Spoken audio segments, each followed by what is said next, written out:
ফুডলা একটু বেশি প্রিয়। মূলা শাক রান্নার সহজ ও মজাদার রেসিপি। মূলা শাক আমাদের দেশের খুব পরিচিত ও পুষ্টিকর একটি খাদ্য। গ্রামের বাড়িতে শীতকালে এই শাক বেশি পাওয়া যায়। অনেকেই মূলা শাক খেতে পছন্দ না করলেও মূলা শাকের স্বাদ কিন্তু একেবারেই আলাদা। গরম ভাতের সাথে মূলা শাক ভাজি কিংবা ছোট মাছ দিয়ে রান্না করলে খেতে অসাধারণ লাগে। আজ আমি আপনাদের জন্য নিয়ে এসেছি সহজ, সুস্বাদু ও ঘরোয়া স্টাইলে মূলা শাক রান্নার একটি বিস্তারিত রেসিপি। এই রেসিপিটি এমনভাবে হবে যা হচ্ছে খুব সুন্দর এবং গোছানো। মূলা শাক হলো মূলা গাছের সবুজ পাতা। এতে রয়েছে প্রচুর পরিমাণে এ vitamin A, vitamin C, iron ও ক্যালসিয়াম। এটি শরীরের রোগ প্রতিরোধ ক্ষমতা বাড়ায় এবং হজম শক্তি উন্নত করে। শীতের সময় এই শাক খেলে শরীর গরম থাকে এবং পুষ্টির ঘাটতি পূরণ হয়। মূলা শাক তৈরিতে যে যে উপকরণগুলো প্রয়োজন।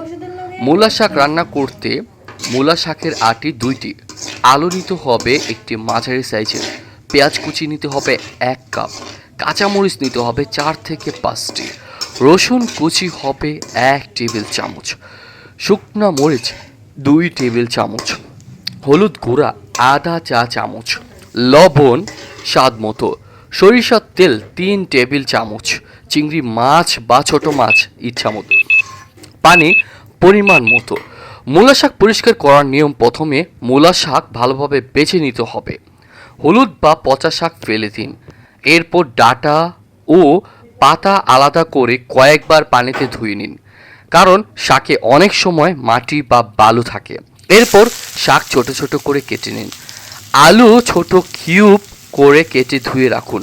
রান্নার প্রস্তুতি: চুলায় একটি কড়াই বসিয়ে তাতে সরিষার তেল দিন। তেল গরম হলে শুকনো মরিচ ও রসুন কুচি দিয়ে ভেজে নিন। সরিষার তেল না থাকলে আপনি সয়াবিন তেলও দিতে পারেন। রসুনের সুন্দর গন্ধ বের হলে পেঁয়াজ কুচি দিয়ে দিন। পেঁয়াজ হালকা বাদামি হলে কাঁচামরিচ ফালি করে দিয়ে দিন। আলু ভাজা: এবার কেটে রাখা আলু কড়াইয়ে দিয়ে দিন। সামান্য হলুদ ও লবণ দিয়ে আলু কিছুক্ষণ ভেজে নিন। এতে আলু নরম হবে এবং স্বাদও বাড়বে।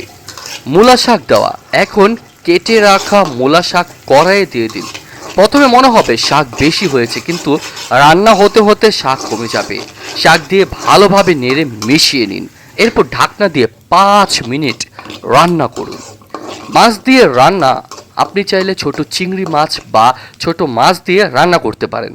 আগে সামান্য হলুদ ও লবণ দিয়ে ভেজে নিন মাছগুলো, তারপর শাকের মধ্যে মাছ মিশিয়ে দিন। এতে রান্নার স্বাদ অনেকটাই বেড়ে যাবে।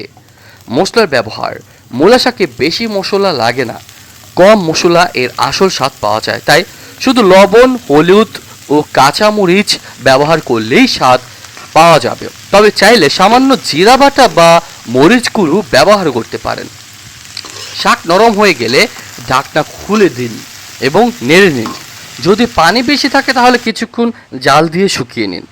যখন দেখবেন তেল উপরে উঠে এসেছে এবং শাক সুন্দরভাবে মিশে গেছে, তখন নামিয়ে নিন। গরম ভাতের সাথে মূলা শাক ভাজি খেতে সবচাইতে বেশি পরিমাণে ভালো লাগে। ডাল, ভর্তা কিংবা শুকনো মরিচ ভাজার সাথে পরিবেশন করলে স্বাদ আরও বেড়ে যায়। মূলা শাকের পুষ্টিগুণ: মূলা শাকে রয়েছে vitamin A, vitamin C, vitamin, iron, calcium, fibre. এগুলো শরীরের জন্য খুবই উপকারী। মূলা শাক খাওয়ার উপকারিতাও রয়েছে, যেমন মূলা শাক হজম শক্তি বাড়ায়। মূলা শাকে প্রচুর পরিমাণে ফাইবার থাকে যা হজমে সাহায্য করে। মূলা শাকে রক্তশূন্যতা কমায়।